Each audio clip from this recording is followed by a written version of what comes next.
Katibu anayehusika na masuala ya sayansi, utafiti na ubunifu, Profesa Shaukat Abdurazak ametoa wito wa kuimarishwa kwa uwekezaji katika utafiti, uvumbuzi na uvumbuzi na utafiti ili kuhakikisha sera zinazotegemea ushahidi zinawekezwa.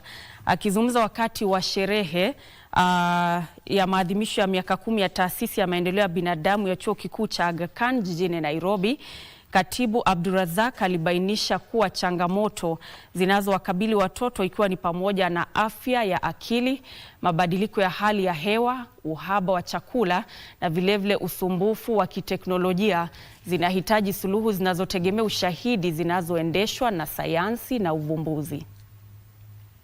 Watafiti, watunga sera na washirika wa maendeleo wanakutana jijini Nairobi kwa mkutano wa siku 2 ulioandaliwa na taasisi ya ustawi wa binadamu ya Chuo Kikuu cha Aga Khan ili kujadili njia za kuendeleza ukuaji wa watoto.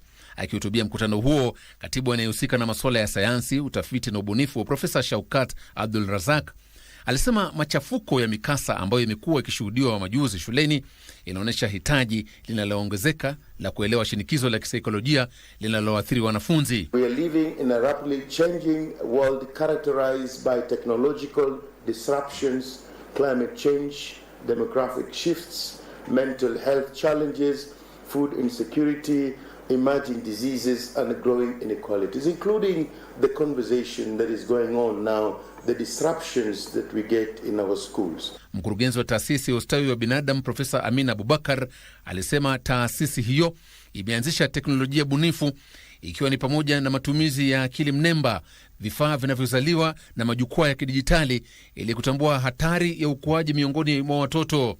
We have partnership both in the global north and global south that has allowed us to look at some of really cutting edge science, looking at how can we develop wearable EEGs that we can use in the field to measure brain development.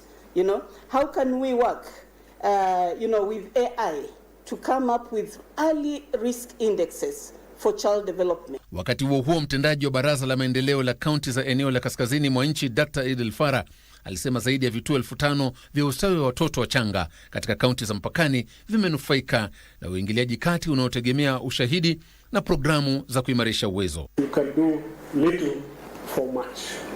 You do not need billions of US dollars to create an impact in these far-flung areas. Joseph Wahungu, Darubini.